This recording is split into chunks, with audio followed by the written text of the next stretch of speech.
escuché los disparos. Y por el walkie-talkie el chofer avisó de que Argaña sufrió un atentado. Hola. Sí, Icho. Mina. Contame qué pasó. Lo mataron a Argaña, amiga. ¿Qué? Le encajaron una ráfaga ametralladora y granada. ¿Vos me estás hablando en serio, Icho? Acabo de verse, amiga. Se fue ya al sanatorio americano, muerto prácticamente, muerto está. ¿Pero cómo pasó esto, por favor, Icho, decime? Yo no tengo ni idea. A mí me llamaron, yo vine a Sargento Gauto y justo en el momento que me tiraban el cuerpo de la camioneta, dieron ráfaga ametralladora y granadas.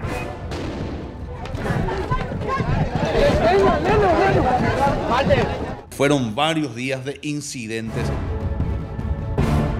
Las imágenes son evidentes. La policía pidió un espacio, se le dio el espacio y a pesar de ello sigue reprimiendo en este caso a los campesinos y a los jóvenes por la democracia. Carlos, están disparando a la sede del Congreso. Están haciendo disparos al aire. Están disparando.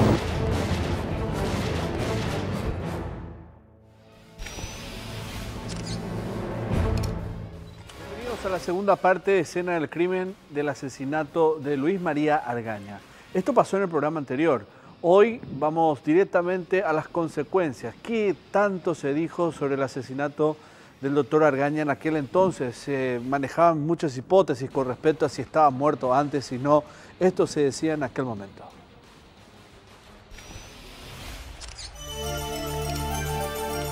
Polémica sobre la muerte.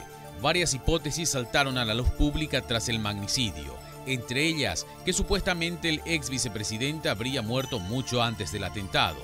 Algunas versiones vertidas versaban en la posibilidad de que hubiera muerto en el departamento de una amante, supuestamente a causa de un fulminante infarto. También se llegó a mencionar que murió desnucado al caer desnudo en casa de su amante y hasta que fue víctima de un plan de cobro de seguro de vida.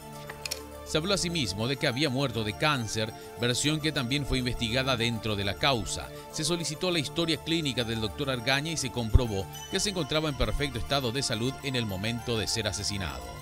Entre otras cosas, se mencionó además que cabría la posibilidad de que hubiera sido muerto desde adentro. Sin embargo, el informe de criminalística dictamina que todas las balas que atravesaron o impactaron en el vehículo son de afuera para adentro. Hay puntos forenses muy específicos en el caso de Luis María Argaña, que ya lo van a escuchar al doctor Lemir hacer énfasis sobre eso.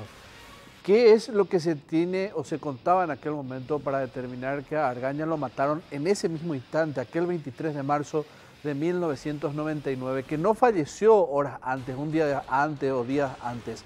Se habla de pruebas forenses, de imágenes que son determinantes, que hablan por sí solas, según aquellos expertos.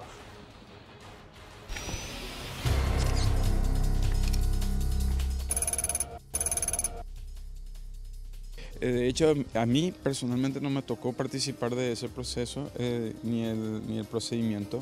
En esa época yo no estaba formando parte del Ministerio Público, pero sí tuve acceso a todas las evidencias que fueron presentadas tanto en el proceso como en toda la investigación del caso. Sin lugar a dudas, Argaña estaba vivo en el momento en que recibió los disparos y eso lo podemos afirmar científicamente por el hecho de que las lesiones que tenía el cadáver y las piezas anatómicas que fueron extraídas, específicamente me refiero al corazón y al hígado, tenían características de lesiones vitales. Lesiones vitales se entiende como lesiones que se producen en vida. Específicamente se observan infiltración hemática, le llamamos. Viene a ser como un moretón. Es decir, cuando vos tenés circulación sanguínea, tenés presión sanguínea, si yo te causo una lesión, ya sea penetrante, punzante, cortante, la sangre sale a presión e infiltra, se mete entre los tejidos adyacentes del lugar de la lesión. Eso es la infiltración sanguínea. Eso tiene el corazón, que tiene una herida perforante. ¿Por qué decimos perforante? Porque tiene un orificio de entrada y salida. Eso tiene la laceración del hígado, de la cúpula diafragmática y del hígado. Porque hay que aclarar algo, Argaña recibe varios impactos de bala, pero es una sola bala la que le mata. ¿Ya? Una bala que ingresa en la zona del costado, vendría a ser, ¿ya? De la zona del lado derecho. Atraviesa la pared del cuerpo, lacera la cúpula diafragmática, lacera el hígado y luego perfora del lado a lado del corazón. Provoca hemopericardio, provoca hemotórax y provoca una hemorragia masiva, tomando en cuenta que lacera el hígado. De hecho, en el conjunto es una lesión imposible de salvar. Sentenciado en el sentido de que aun cuando se le hubiese prestado primeros auxilios y esa lesión lo hubiese recibido en el frente del quirófano, es casi imposible salvar. De hecho, cuando recibes un impacto de proyectil de arma de fuego, el proyectil es un elemento contuso, ¿ya? Se entiende por elemento contuso todo elemento sólido sin filo. Es decir, cuando provoca para penetrar, golpea la piel y por su rotación va girando y va también horadando. Entonces provoca dos tipos de lesiones a nivel de la piel. Una contusa como un moretón, como una equimosis alrededor del orificio, y una escoriación alrededor del orificio por el giro de la bala. Entonces a eso se le conoce como halo contuso escoriativo. Y eso es lo que se observa ahí, eso es una característica de la lesión vital. Si yo disparo a un cadáver, va a tener la escoriación. ¿Por qué? Porque sigue teniendo giro la bala, pero ya no va a tener el halo contuso alrededor del orificio porque no hay presión sanguínea. Entonces, al no haber presión sanguínea, no hay el infiltrado que te acabo de decir. Es decir, no hay ese derrame de sangre a presión que infiltra alrededor de la piel. Hay muchísimas características que nos denotan que se trata de una persona viva y una muerte inmediata o reciente, digamos. Porque no hay rigidez cadavérica, el cadáver en el transporte, incluso en las filmaciones que hay del momento del levantamiento del cadáver, se observa que está totalmente flácido, es decir, porque no hay rigidez cadavérica. La camisa que se le saca y que están en las fotos en el expediente está empapada en sangre. Las heridas también manaban sangre. Cuando se hace la apertura del cadáver, para poder llegar al corazón y para poder hacer la inspección del pulmón, eso se tenía que aspirar la sangre con un tubo de aspiración, porque había muchísima cantidad de hemorragia interna. Y era una sangre fluida, excepto la sangre que está en el hemopericardio, que prácticamente hace como un pequeño coágulo, o sea, un coágulo que es un taponamiento cardíaco por la hemorragia, ¿verdad? Va a estar mucho más rígido, incluso si se caía no se iba a caer todo el brazo. Y en la filmación se ve que en un momento dado cae el brazo y se le tiene que levantar de vuelta para colocar en posición. La foto que me estás mostrando esta es una de las fotos que en un momento dado se observó y se difundió cuando se trató de instalar el hecho de que estaba él muerto y que no había manchas de sangre. El procedimiento que se hizo ahí fue tan irregular con las imágenes que si esto se exhibe y se observa, el color de la corbata de esta foto está modificado, probablemente por algún programa tipo Photoshop o algo por el estilo. Tiene un color gris, cuando la corbata originalmente de él era un color marronado rojizo. Y en esta misma foto hay como una pequeña parte, si observas acá, como un triángulo, que es la sangre, que está cambiado a un color gris, ¿ya? Y eso también es fruto, esta parte, ¿ves? Un triángulo acá, que es la mancha de sangre. Todo lo rojo, a través de ese proceso, todo lo rojo fue cambiado a gris, para adulterar el inicio de la foto. Bueno, se van a fijar ustedes en la foto que estábamos mostrando y al cual hablaba el doctor Pablo Lemir, y es simplemente para establecer lo siguiente, porque este programa es siempre criterioso en lo que tiene que ver en lo técnico, y porque, claro, siempre fue un punto de polémica. Fíjense en la foto, siempre se dijo, o sea, se mantuvo como sospecha que Argaña se lo pudo haber matado antes, y aquí lo que justamente estamos estableciendo es que a él lo mataron ese día, y eso lo dice un médico forense y el director de medicina legal hoy en día, basándose en esta fotografía que obtuvo o que la sacó la policía de criminalística. Ese es el cuerpo del doctor Luis María Argaña. Ahora, usted se preguntará por qué no lo muestran todo. Este programa tiene su criterio, pero tampoco va a incurrir más allá del morbo, rayando la morbosidad. Es para que usted sepa de que nos estamos sustentando en documentos y que esto es lo que obra en los archivos del Ministerio Público y la Policía Nacional. Ese torso es del doctor Luis María Argaña ese día en que lo mataron. Y lo que básicamente ahí se puede contemplar es primero el livor mortis, que es la coloración. Usted ve, eso es reciente, es un hecho reciente, ya lo explicaba el doctor. La rigidez también habló él, y otros factores determinantes en la investigación que sustentan la tesis de que él fue asesinado ese mismo día.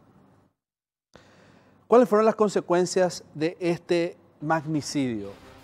Porque no es porque uno ponga en una balanza un crimen, que uno sea menor que el otro, pero esto es una obviedad. Mataron a un vicepresidente de la República. La consecuencia, el marzo paraguayo.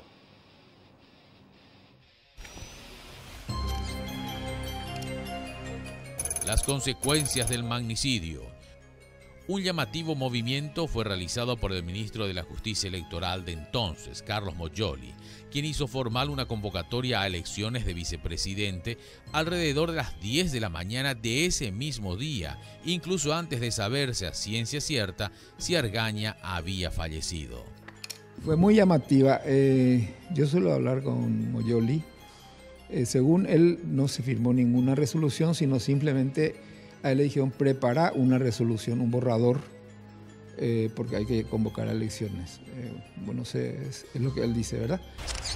El proyecto de resolución tenía la firma de Expedito Rojas y Carlos Moyoli, que fue acercada a la oficina del doctor Ramírez Zambonini, con quien se produjo una fuerte discusión y una hora después dejó sin efecto la convocatoria. No obstante, lo más llamativo de todo es que del disco duro de la computadora del Tribunal de la Justicia Electoral desapareció el documento en el que constaba la convocatoria a elecciones. A pesar de la desaparición del disco duro, fue condenado por sabotaje de computadoras. El presidente Cubas destituyó al ministro del Interior, Rubén Arias, y nombró a su hermano, el capitán Carlos Cubas. También se dispuso el cierre de las fronteras y controles policiales en las rutas. Mientras tanto, los campesinos que habían llegado hasta la capital para protestar frente al Congreso, iniciaron su marcha desde el Seminario Metropolitano con destino al centro. Al atardecer, los jóvenes por la democracia también comenzaron a reunirse en la plaza frente al Congreso. Ese mismo martes 23 hubo heridos de bala en medio de una ya sangrienta escena de represión, que solo fue la antesala de una furia asesina con hambre de poder que se cobraría en total 8 vidas.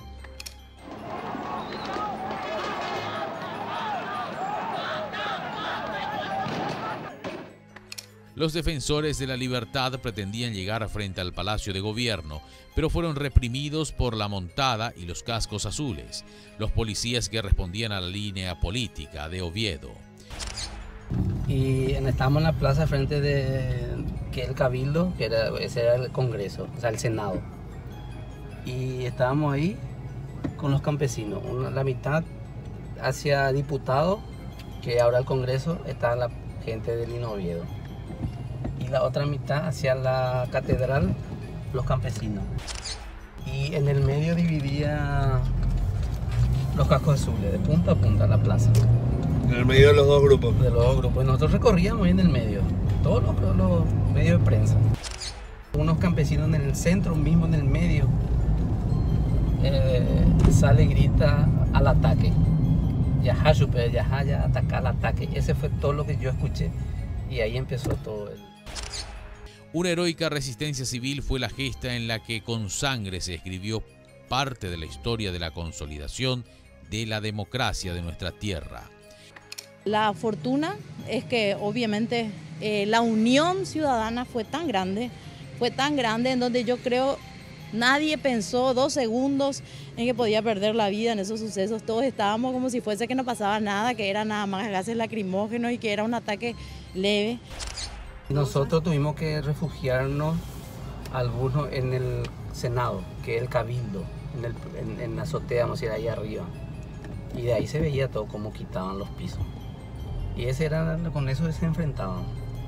Venían los carros hidrantes, casco azules, la montada, y con eso se defendían los campesinos y también los simpatizantes de Lino Oviedo. Tenían ondita también los campesinos. Y entre Ayola, 15 de agosto, 14 de mayo, todo viste que son bajadas, baja la calle. Y la montada al subirse, ellos tiraban balitas y coco. Y la montada se caía.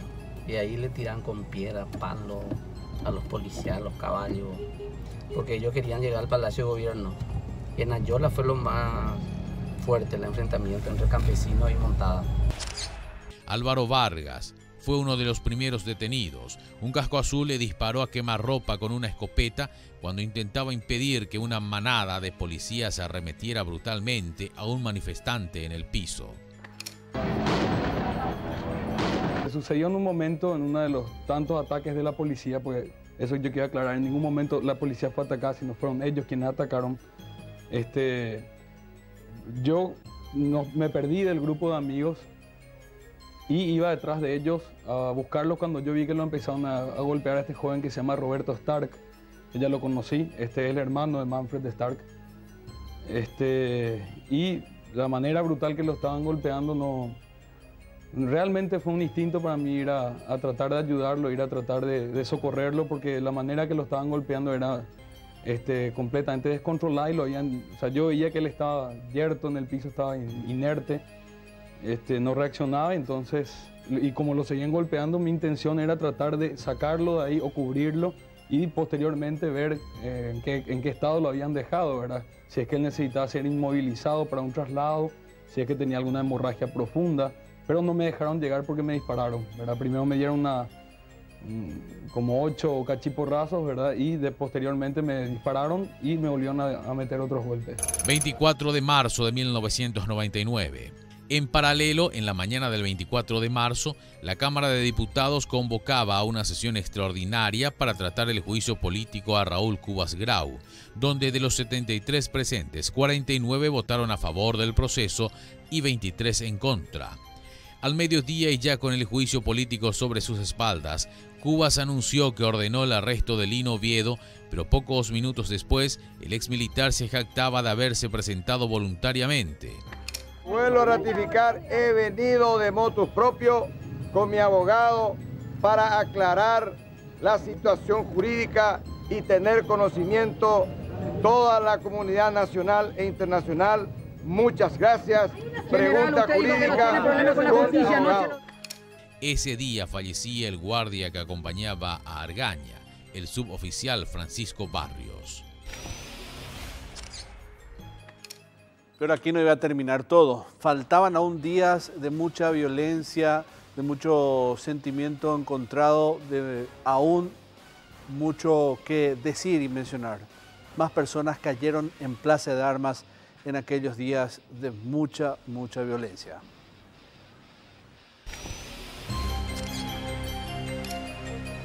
...25 y 26 de marzo de 1999. En la noche de aquel jueves 25, Cristóbal Espínola Cardoso, miembro de la Federación Nacional Campesina, FNC, recibió un impacto de bala en la boca que lo dejó en coma hasta el 7 de abril, cuando falleció. Nosotros no podíamos salir del Senado, escuchábamos nomás, ya que hubo que se iban heridos, y después ya escuchamos que algunos ya falleció. Pero habían hinchas de Olimpia que se habían mezclado. De hecho, que uno de los que falleció era un conocido integrante del fanático de Olimpia, ¿verdad? Sí, había. Venían, se mezcló todo eso también. Todo mezclado. Porque estaban nomás los campesinos y después ya vinieron todos, la ciudadanía, jóvenes, todo mezclado allá. En la Plaza de la Democracia, entre la noche del 25 y la madrugada del viernes 26, se desarrollaba lo que se conoce como la criminal masacre del Marzo Paraguayo.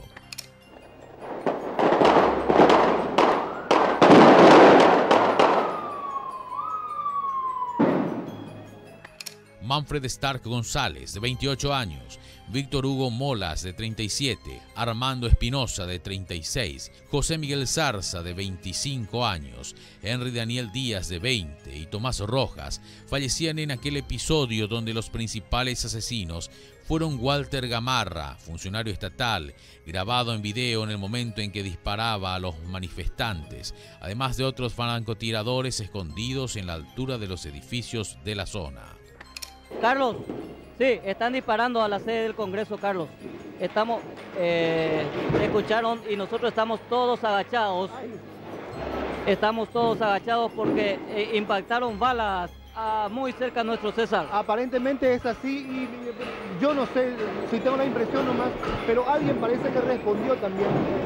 Desde aquí, y sí, en defensa. Oscar, mostrarle acá a la gente, pese a la oscuridad, cómo los muchachos, los técnicos, los compañeros, los colegas, están, no sé si llegan ustedes a percibir, pero sin ánimo de exagerar, ni mucho menos ser nosotros protagonistas de la información, simplemente para detallar cómo estamos trabajando y cómo tratamos de generar las imágenes para que ustedes puedan seguir. Impactos de bala, reitero, a la sede de la Cámara de Senadores, César Castillo. Es lo que anunciamos hace un ratito, Gustavo, y suerte que los pilares del Congreso son bastante anchas como para poder guarecernos detrás de estos pilares, Gustavo. Y de no haber sido por la reacción inmediata, en este caso de una persona que ya no está, el ingeniero Anki Boxia, que decidió con el intendente Martín Burr bloquear todos los accesos con los camiones tumba, en este caso los recolectores de basura. Yo creo que iban a ingresar también al Congreso porque la instrucción era esa. De hecho, yo también tenía, en este caso, fuentes que me decían desalojen ese lugar. Por eso el grito desesperado llamando a Control Central para que obviamente nos saquen con todo el cablerío del medio del tumulto. Pero era una situación muy violenta y por sobre todas las cosas descontrolada. O sea, ya en ese momento todos corríamos peligro, aunque no lo dimensionábamos. De todos los ángulos venía disparo. Y lo que se escuchaba que disparaban eran los militares y policías, que estaba hacia el edificio Zodiac. El jefe policial, Niño Trinidad Ruiz Díaz, fue condenado por el abandono de la plaza y la retrasada respuesta. Mientras Cubas ordenaba el desalojo de la plaza, la presión diplomática y de la Iglesia Católica empezaba a subir de tono. Alrededor de 700 heridos aumentaban la lista de víctimas. Tampoco yo creo que con esos chicos que murieron en la plaza se hizo mucha justicia, no hubo nada que esclareciera. Aparte de que el testimonio muy valioso de los medios logró la detención de los autores materiales.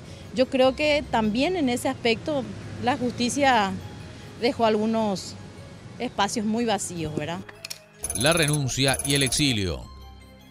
El sábado seguía la atención, interviene la Embajada Americana, el Nuncio Apostólico, y el domingo a las 4 de la tarde lo citan a Lucho González.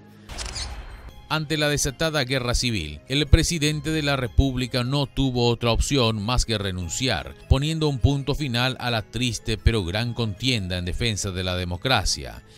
Maura Harty, embajadora, le comunica que Cuba iba a presentar su renuncia a las 5 de la tarde en Burú Villaroga y que se designara a 2 personas que fueran a recibir el texto. Y así lo hizo, se fue Bader Rachi creo que con Walter Bauer. Y Lucho fue a cambiarse para jurar como presidente esa noche. Yo asumo la cuota que la historia tenga que adjudicarme. Pido disculpas a todos los paraguayos que me votaron, pero este presidente no ordenará que las Fuerzas Armadas se movilicen para atentar contra la Constitución y las leyes de la República. No voy a ser responsable de más derramamiento de sangre inocente por cuestiones políticas. Acabo de firmar mi renuncia y paso el control del Poder Ejecutivo con todas sus prerrogativas al presidente del Honorable Congreso de la Nación. Y yo creo que no tenía otra salida. Como te digo, la unidad de la gente fue brutal y así también nadie dimensionó ni se preocupó por tener miedo o retrocedió en su decisión final de que, en este caso, Raúl Cubas abandone la presidencia de la República. Esos días, a pesar de la represión, la gente continuó hasta el último momento. En el atardecer del 27 de marzo, Cubas Grau partió al exilio en Brasil. Esa misma noche, Luis Ángel González Maqui asumió la presidencia.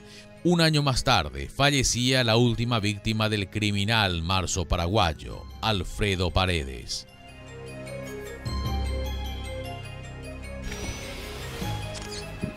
Que por cierto, muy pocos recuerdan. Falleció en el extranjero. Paredes, tras también quedar mal herido por aquellos balazos.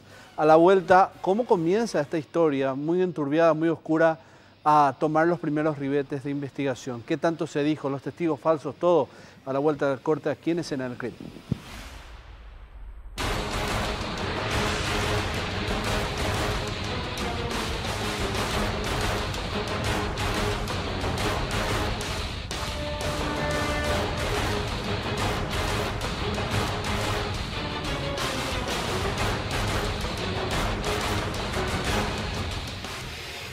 El comisario Antonio Gamarra fue uno de los investigadores en aquel entonces. Comisario, ¿qué tanto te costó investigar de todo esto que veíamos después? Un presidente que dimite presionado por una compulsión en las afueras del Congreso, muertes de personas inocentes que fueron a manifestarse, fueron 8 en total, pero en aquel entonces 7.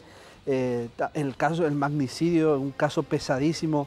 ¿Cómo comienza tu investigación?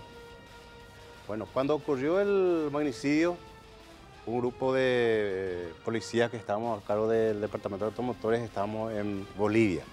Veníamos trayendo un vehículo recuperado y nos quedamos atascados en la frontera, a la altura de, ya muy cerca de Infante Rivarola, pero ya al lado paraguayo.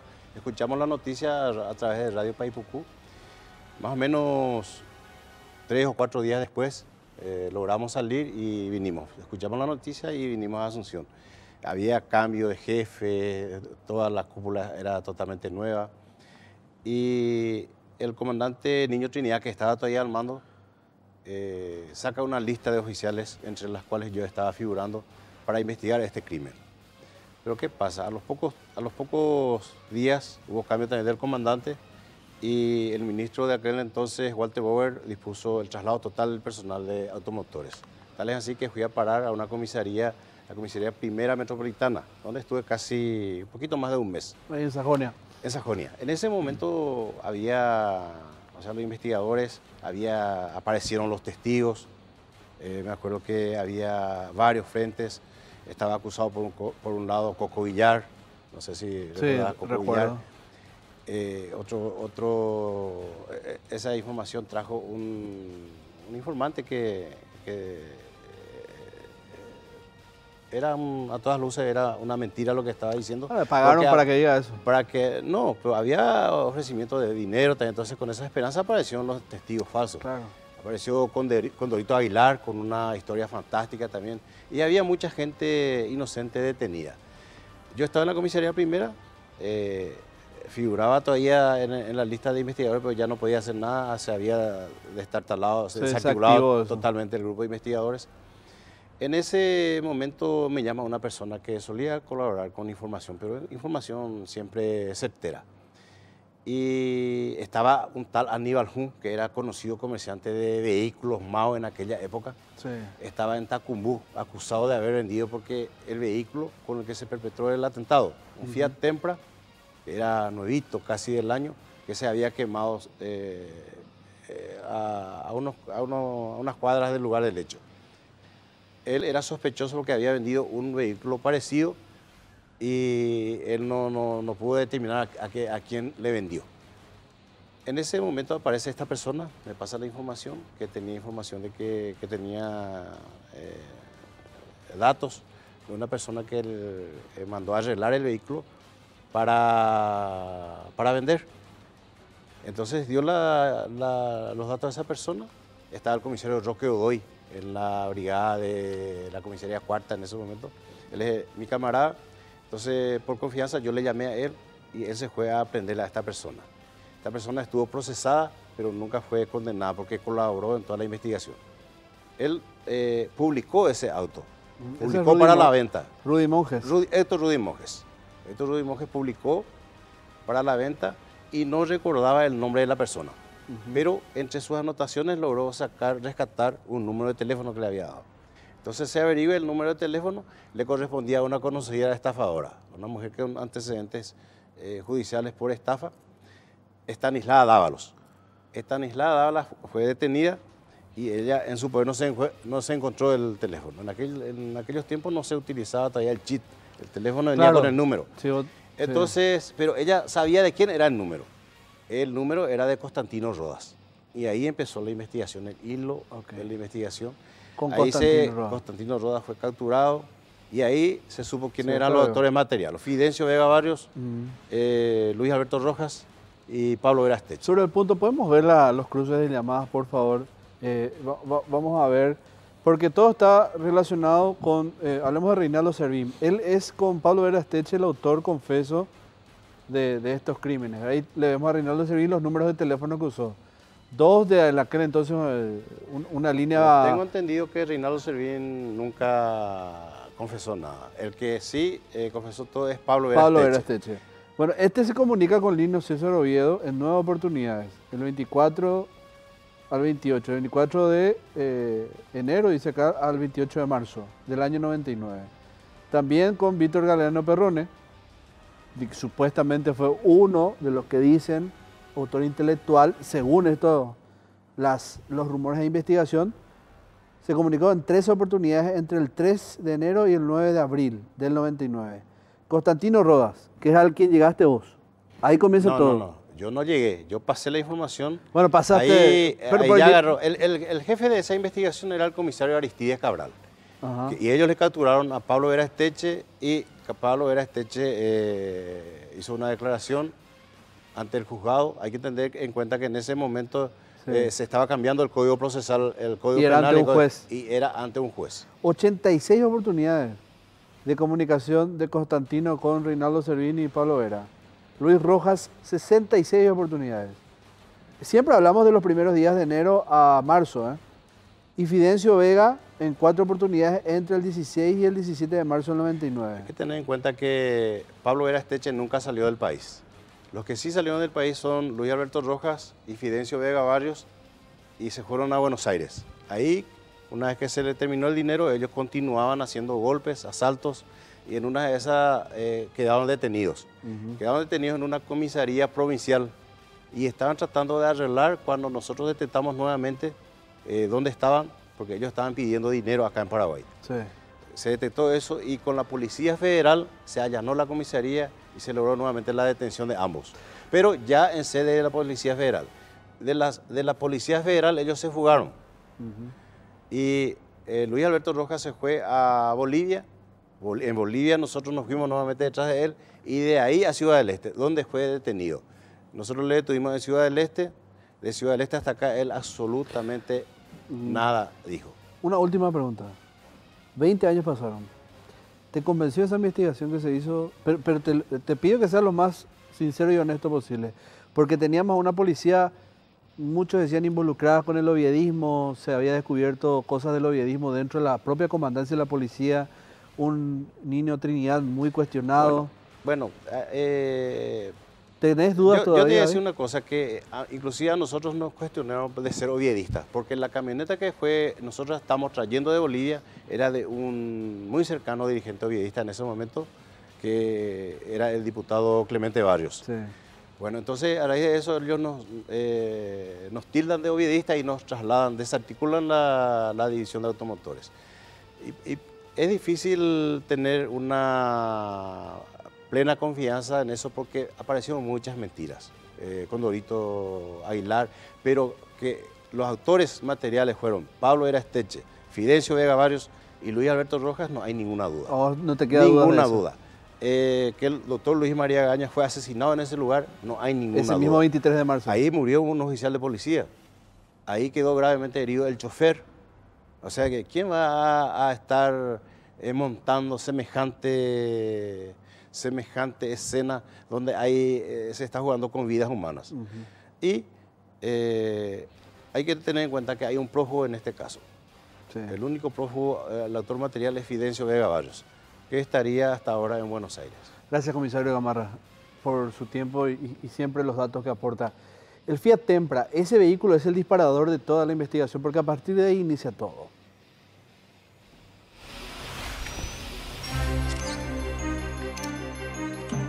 El Fiat Tempra. Un pequeño gran detalle fue elemental para la investigación del magnicidio. Si bien los sicarios se ocuparon en incendiar rápidamente el Fiat Tempra utilizado para perpetrar el crimen, dejaron a la vista un par de pistas: el número de chasis y motor. 4 horas necesitaron los investigadores para obtener información referente al auto. Al consultar en la base de datos de automotores, corroboraron que el mismo no fue denunciado como robado en tierra guaraní, pero llamativamente recibieron información desde Brasil, donde según los datos fue producto de un asalto en San Pablo 2 años antes del asesinato del vicepresidente. A partir de allí, la tarea más dura para la policía fue descubrir por dónde ingresó a Paraguay. Una información proveída por el comisario Antonio Gamarra a su par Roque Godoy de la Brigada Primera marcó el norte de la investigación hacia el vendedor Héctor Rudy Monjes, quien fue detenido. El juez Jorge Bogarín ordenó el traslado de Monjes al Departamento de Investigación de Delitos para ser interrogado. A Rudy Monjes se llegó de manera fortuita por intermedio de un mecánico del barrio San Pablo de Asunción, a quien Monjes le reveló que le llamaba la atención el Fiat Tempra que todos los días aparecía en la tapa de los distintos diarios. Según él, era muy parecido a un auto que él vendió a fines de enero. Por esas coincidencias inesperadas, en esos días el comisario Gamarra, mientras recorría la zona y su auto sufrió un desperfecto mecánico, llegó hasta el taller junto al mecánico que atendió a Monjes. En su declaración, el vendedor dio todos los detalles de cuándo, cómo y a quién vendió el automóvil. Además de ello, mostró el contrato de compra y venta de dicha transacción. La escritura pública no se concretó debido a que la venta se realizó el domingo 31 de enero de 1999. Rudy mencionó que el vehículo trajo de Capitán Vado y que lo compró en 6.500.000 guaraníes de un cabrerito de apellido Rodríguez. Monjes proveyó a los investigadores nombre y apellido, además de un número de cédula acompañado de un número de teléfono correspondiente al comprador del Tempra. Ninguno de los datos correspondía, pues se aseguró de no proveer datos que ayuden a identificarlo. Rudy comentó a los investigadores que una taza en las llantas del auto fue lo que le llamó la atención al ver la fotografía en los medios. Además, relató que para la venta del mismo realizó en 2 periódicos una publicación, Última Hora y ABC Color, en fechas viernes 29 de enero, sábado 30 de enero y domingo 31. El viernes nadie llamó, pero el sábado, estando él en las inmediaciones de la Municipalidad de Asunción, alrededor de las 14 a 15 horas, lo llamó un hombre para consultar sobre el auto. Al día siguiente, 31 de enero, nuevamente visita Monjes al comprador del Tempra para la entrega de la suma de 7 millones de guaraníes y con los 500.000 de seña que dejó un día antes, completó el monto solicitado y que figuraba en los periódicos. El comprador prometió que pasaría el lunes 1 de febrero para firmar el contrato de compra-venta, pero nunca apareció. El nombre utilizado por el comprador era Jorge Acosta. El número de cédula que dejó correspondía a una mujer y el número de teléfono le correspondía a otra persona. Pero en los trámites de la compra-venta habían llamado de otro número para averiguar sobre el auto. Ese número unió a todos los responsables del hecho. Y ya escuchaban ustedes al comisario Antonio Gamarra. Muchos testigos falsos aparecieron en su momento. Algunos con un interés económico, otros con la intención de justamente eso, crear una confusión en la escena y orientarla hacia un punto, sacando el foco de toda la atención, que esto era un crimen que probablemente tenía un trasfondo político muy pesado. Estos fueron los testigos falsos de la época.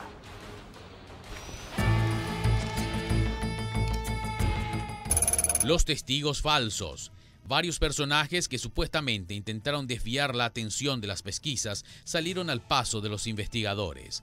Entre ellos, algunos provenientes de Capibarú, presentados por el abogado de Oviedo en el expediente del magnicidio. Ellos pretendieron convencer al juzgado manifestando que el autor confeso del crimen, Pablo Vera Esteche, había estado el día 23 de marzo, fecha del asesinato del vicepresidente, en aquella zona del país. No fue el único caso, había otros casos de gente que se decía que habían recibido pagos para realizar declaraciones falsas y llevarnos a conjeturas o a decisiones equivocadas.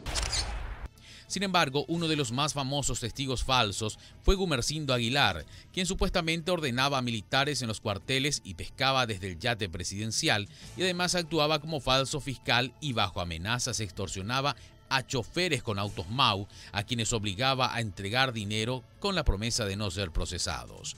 Según su propia supuesta confesión, Aguilar afirmó que fue contratado por gente del entorno del doctor Argaña, entre ellos Nelson Argaña, Juan Ernesto Villamayor, Óscar Latorre, el fiscal Marco Alcaraz, entre otros. Según él, ellos le obligaron a mentir para implicar a Oviedo en la muerte de Luis María Argaña.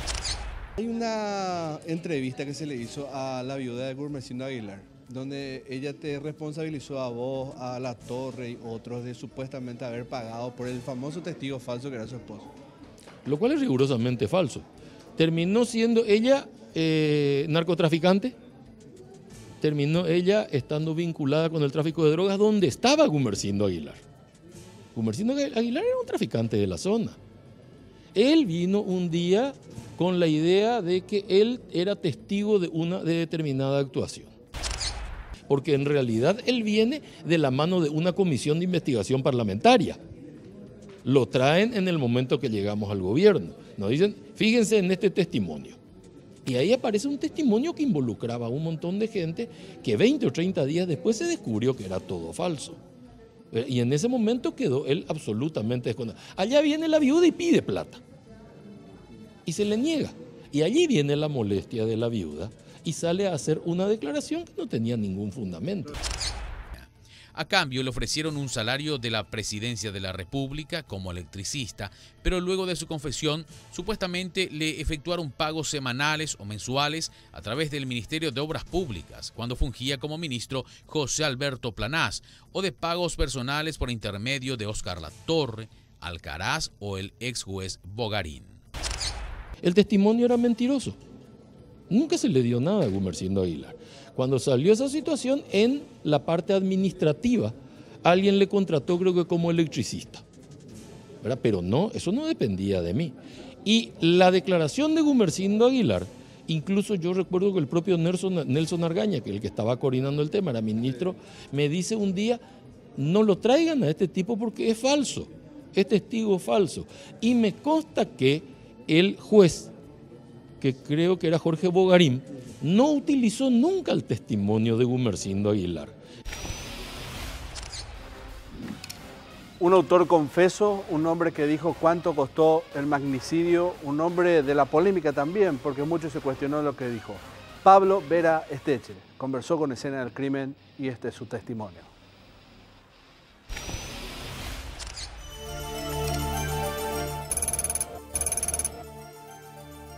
Ayer había procesado las cosas con la hora jamás en 10. Por ejemplo, con Torito, el mayor Servín, a nivel más jamás lo encubría a ver, pero no es más en realidad porque la ña ya no aguantaba. Hace un año que tú ni tiene verdad, nada encubrimos ahí más a ver, ahí me viene dispuesto a contestar cualquier pregunta. La ofrecía la plata el mayor Servín. Ofreció a Luis Alberto Rojas porque es mi amigo. A Luis Alberto Rojas, ojalá se rentaba, ahora ya por la trato allá. Tiene que haber una comprometer porque hoy se va el objetivo. Otro que ya hay comprometer más, a UPPT se va a perder, hay comprometer porque ni que tuve más hueví. A la suma $300,000. Y anteriormente con el ofrecimiento UP allá, a la me pone lento, muy inquieto, ya a cambio, que hacen a cambio y qué. Es que el Lino César Oviedo, yo pita presidente, a la policía ahora y poder, no va a haber investigación, no va a haber nada, a el presidente, a Orero pita para meterlo. Eso era el compromiso. Según los amigos, a Fidencio Vega, a Luis Alberto Rojas, me hace ese amigo. Hacer ese pecado es a güey, me hace amigo porque es a amigo la uña la poder ver. Ahí hay la mayor Servín, con Torito, Lino César Oviedo, contratado para Palardo, y en el presidente, Raúl Cuba. Víctor Galeano Perrone. Perrone. Ahí uno lo implicado, sí. Octubre, noviembre, yo me pregunto la seguimiento. Mayor servicio su cabre la Argañaroga. Sé la dirección exacta de la Paraguay, ya no sé. Pero hay cuadra la joga, su caída, ahora corre, arero y seguí. Ahora llega. Usted va a sentir y se la presionado, pero llega. Allí está, allí amenazada está. La año comprometida y apoya, pero cotan de hoy. Hoy cotan, pena de apoyo, hombre de frontera o yapota. Hacengo la mi amigo, fuera ser amigo, donde puede ir la pille yucapá de acuerdo. Hay mayor servicio allá. Hace iba a trabajo y coma de maja, cuando ya apoya damos el año sin tijar, da ahí capamos ahí maja. Andere, jugamos o en familia. La gente del país porque hay justo familia, nada más a nacer, nada más a nacer la gente está operando ahí.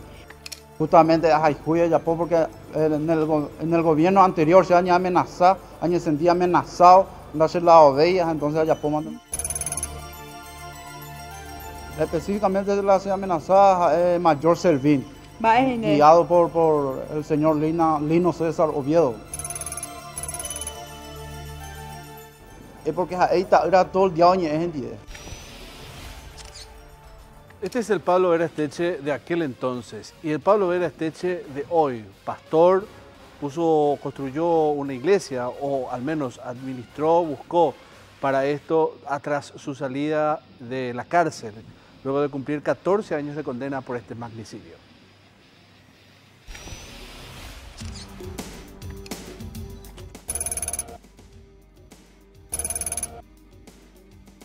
Bueno, yo vine a la Asunción en el 98, por el 97, 98. ¿Era oriundo de Coronel Oviedo? Coronel Oviedo.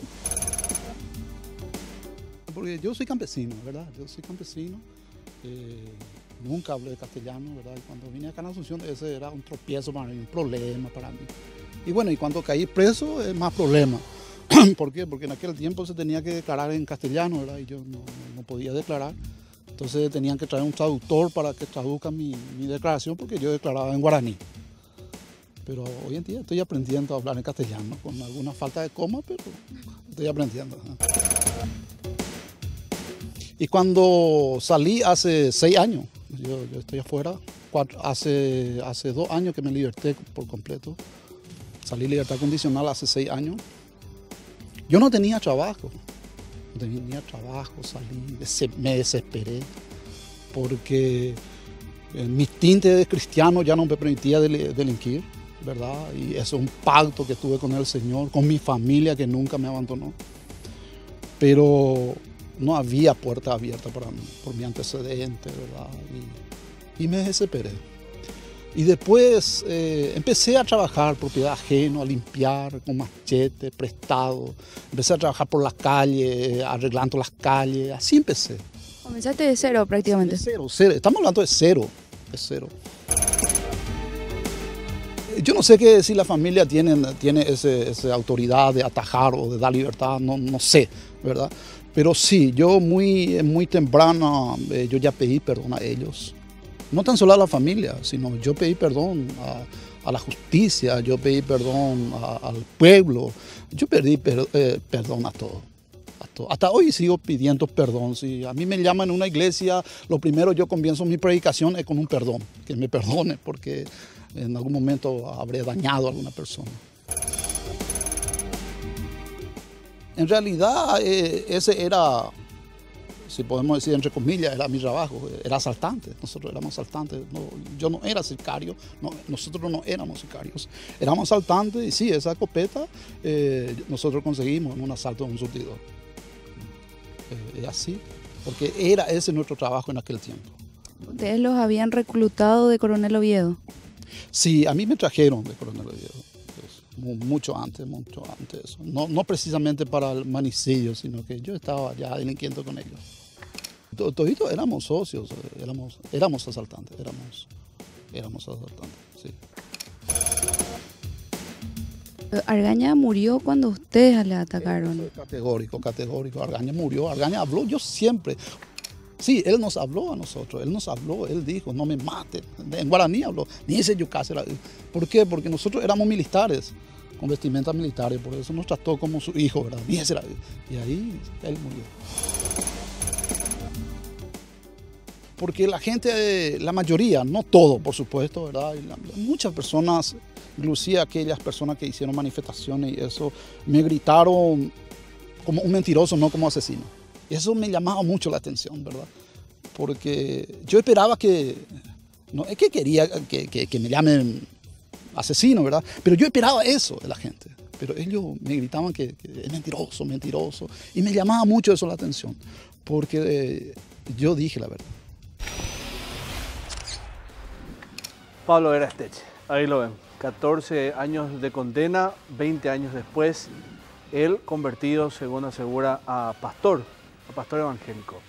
Prácticamente estamos llegando al final. Vamos a un corte y luego la conclusión del magnicidio y lo que dejó en aquel 99.